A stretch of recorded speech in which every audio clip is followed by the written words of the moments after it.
Hi, Mystery Recapped here. Today, I'm going to explain an American psychological thriller film called Gone Girl. Spoilers ahead. Watch out. And take care. Nicholas Nick Dunne is a nonchalant man in his 40s who has been married to a beautiful wife named Amy. Today is the 5th anniversary of their wedding, but unlike other husbands, Nick seems to be quite off. It's evident that he has lost interest in his wife. Instead of buying a gift for her, he heads to the bar to have some drinks. The bartender is none other than his twin sister, Margot. She notices Nick's hung-up face and inquires about the reason. He simply says, Amy, and the movie goes into a flashback to the night they met. Amy, a popular children's writer, had organized a book launch event, and Nick was among the several attendees. The two met coincidentally and started conversing about their shared interest in books. Nick was a writer himself, but only for a small men's magazine, while Amy was adored by millions. Like if the writer of The Hunger Games met the writer of 7 Cool Ways to Trim Your Pubes. Soon they went outside and wandered around the alleys of New York City. Nick had used his charm and good looks to impress Amy, and at an opportune moment,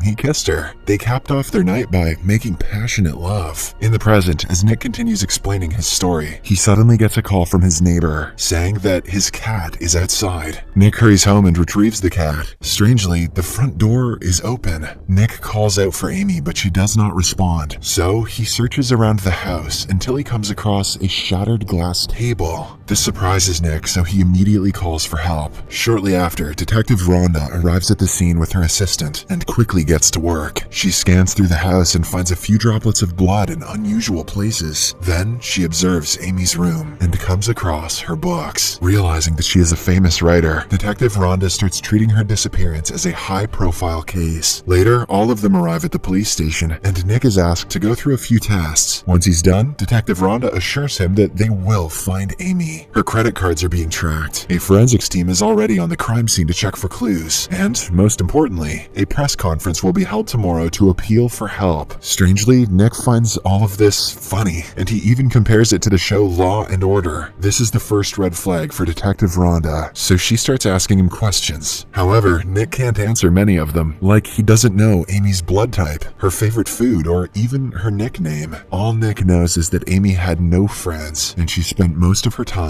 reading books. Following this, we are again taken to a flashback. It is the 1st anniversary of Nick and Amy's marriage, and they are living happily. They often have coitus in public places and gift each other with expensive items. But little did they know that their lives are only going downhill from this point onwards. I don't know, any couple should know that they've peaked once they've scratched banging in the ball pit at a McDonald's off their list. Back in the present, as Detective Rhonda is looking for clues at the crime scene, a pregnant woman named Noelle shows up, claiming to be Amy's best friend. She reveals that she lives just 3 blocks away and has been in close proximity with Amy for over a year. This makes Rhonda suspicious, as previously, Nick mentioned that his wife didn't have any friends. Nonetheless, she decides to interrogate Noelle later and sends her away. Following this, she enters the Dunne residence and learns from the forensic team that the kitchen floor was splattered with blood, which was then later cleaned. Furthermore, it is revealed that the entire house is registered in Amy's name. The next day, the scheduled press conference takes place. Since Amy is a popular writer, hundreds of reporters have arrived, and the whole thing is being broadcasted live on television. Nick and his in-laws are set to take over the press conference. When it's Nick's turn, he reluctantly utters 2 sentences and even puts on a smile for a photograph. That night, he heads to his father's abandoned house to relax. Just then, Detective Rhonda arrives, and it turns out that she was following him. This enrages Nick, so he quickly escorts her out of the house before departing in his car. Next, another flashback is shown, where the couple has started going through a rough patch. Now, Amy records everything in her diary. The couple has shifted to Nick's hometown in Missouri to look after his terminally ill mother. It has already been a few months, but Nick has yet to find a job. This forces Amy to borrow money from her wealthy parents. Things are running on a very tight budget, but Nick, who is not used to being unemployed, recklessly spends money on video games. Oh no. What a loose cannon. Amy tries to encourage him that better days will come, but it appears as if all their conversations result in arguments. In the present, it has been 2 days since Amy's disappearance. Her parents have organized an event to attract more helping hands and are doing everything to find their daughter. Nick, however, is nonchalant, as always. He even clicks a few selfies with the attendees. That night, Nick decides to stay at his sister Margot's place to avoid the swarm of paparazzi that have been encircling him. Unfortunately, even there, he has no rest respite. On the television, Margot sees several news channels reporting about Nick's carefree attitude. Some even question if he is sad at all. So, Margot confronts her brother about the same thing, and Nick angrily replies that he wasn't expecting this from her. The past 2 days have been a nightmare for him, so he just wants a good night's sleep without being judged. Hearing this, Margot apologizes and goes to sleep. After a few hours, surprisingly, a young girl enters the house and jumps into Nick's arms. She is revealed to be his girlfriend, Andy. This apparently clarifies everything. Nick doesn't care about his wife's disappearance because he is in love with someone else. But that leaves the big question: is he responsible for it? Meanwhile, the two get physical and spend the night together. Unfortunately, the next morning, Margot catches her brother in the act and chastises him for hiding things from her. But Nick quickly retaliates by explaining how miserable Amy made him feel. At one point, she stopped caring for him, and spending even a single day had become difficult. That's why he had to find solace in someone else, and that someone turned out to be one of his students, Andy. Shocked, Margot warns her brother that if the authorities find out about this, he is in trouble. She also shows Nick that he is all over the news, but for the wrong reasons. In another flashback, through Amy's diary, it is shown that she wanted to have a child with Nick, hoping it would solve their ongoing problems. However, Nick was completely against the idea. In a resulting argument, he pushed her to the floor, accidentally hurting her. Although Nick apologized profusely for it, Amy had reached her breaking point, and from that day onwards, she started fearing for her life and wanted a divorce. However, she knew that Nick wouldn't leave her, as he wanted her parents' money. In the present, Detective Rhonda gets the forensics report of the blood samples around the house. It belongs to none other than Amy. At night, Nick is asked to give another speech to a mass of people, but just then, Amy's supposed best friend Noelle pops up and screams that he is hiding things. After she has the crowd's attention, she reveals that Amy was actually 6 weeks pregnant at the time of her disappearance. Hearing this, Margot, Andy, Abby's parents, everyone is shocked. The crowd also turns against Nick, but fortunately, he is escorted away by the police. That night, as Nick is drinking at home, Detective Rhonda confronts him with a set of photographs, which show that Amy and Noelle were indeed good friends. She also tells him that the blood inside the kitchen belongs to his wife. Finally, Detective Rhonda comes to the conclusion that Amy was murdered. She only needs the dead body to confirm her theory and put Nick behind bars. She left out the most damning evidence of all: Nick plays video games. After she is gone, Margot approaches her distressed brother and asks him about Amy's pregnancy. Surprisingly, Nick reveals that he never knew about it. In fact, Amy never wanted to have a baby. Wait, but that's not what we saw, but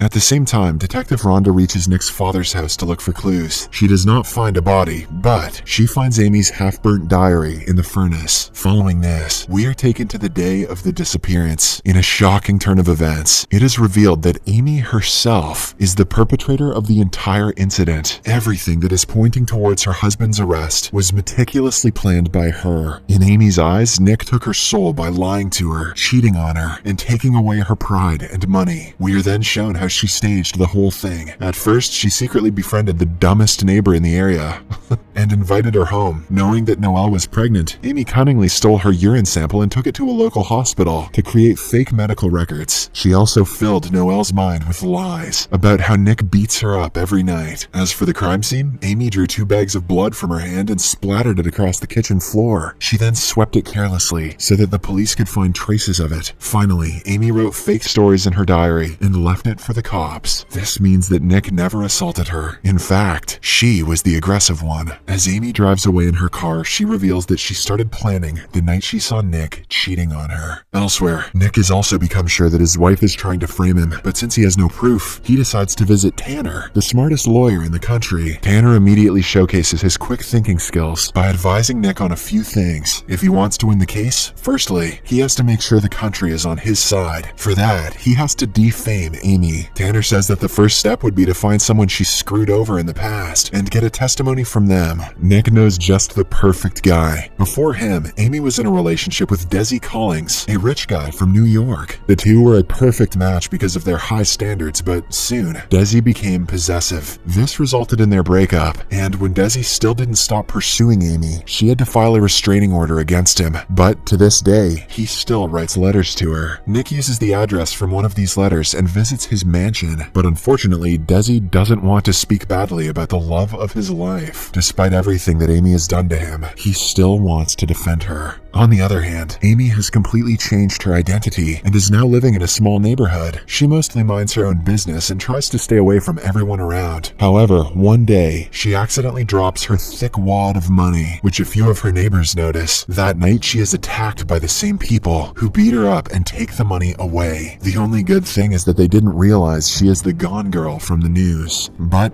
Amy doesn't want to take the chance, so she packs her belongings and leaves the place. She doesn't have a place to stay, so she calls the only person who loves her unconditionally, Desi Collings. In the next scene, the two meet in a casino, and Amy quickly starts manipulating him. She lies that she was forced to run away from her home, as Nick was about to kill her. Now she cannot return, as the entire nation will perceive her as a coward. Desi immediately buys her story, and takes this as the perfect opportunity to reconcile with her. Hence, he escorts Amy to his private villa, which lies in the middle of nowhere. There are cameras around the entire place, so Amy won't have to worry about being discovered. Elsewhere, after the first plan fails, Tanner tells Nick to go live on television and confess about his illicit affair. This will gain him a lot of sympathy, as everyone likes an honest man. But does everyone like an honest, cheating piece of shit man? I don't know. Unfortunately, on the interview day, they get a major shock. Nick's girlfriend Andy breaks the news herself. This leaves Nick in a perilous position. Tanner explains that now they are on the back foot, so going live on television would be a death wish. However, Nick reassures him that he can handle it. Then he goes on the interview set, puts on a serious face, and delivers an emotional confession. Although many believe that he is faking it, Amy, who is watching from the villa, is impressed. She is especially touched when Nick mentions, "I will love my wife forever."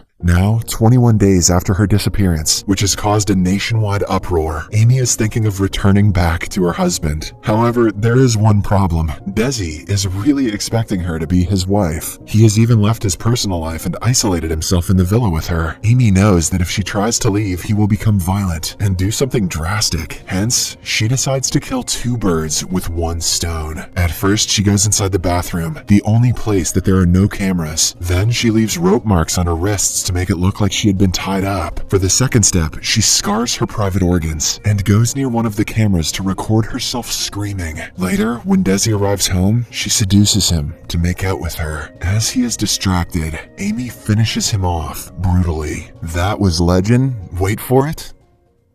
Oh, he died. Elsewhere, things are looking grim for Nick, as Detective Rhonda has gone through the entire diary and is on the verge of arresting him. But one morning, everything changes. Amy arrives outside the house, still covered in Desi's blood. This changes the whole complexion of the case. Nick, who was America's most hated man a while ago, is now innocent. In the evening, the doctors examine Amy and conclude that she was mistreated. Nick knows that she is once again deceiving everyone, but he has no evidence to prove it. Later, in front of a number of officials, Amy tells her BS story. She explains how her possessive boyfriend Desi kidnapped her and held her hostage for several weeks. The news goes viral, and once again, Amy becomes the sweetheart of America. Except for Nick and his sister Margot, everyone believes her sob story. In the final scene, the couple returns back to their home and the drama is over. In Nick's eyes, Amy is a murderer, but the latter explains that she did everything to get back to him. However, with everything that has happened, Nick is afraid to live with her. He tells her that he's leaving,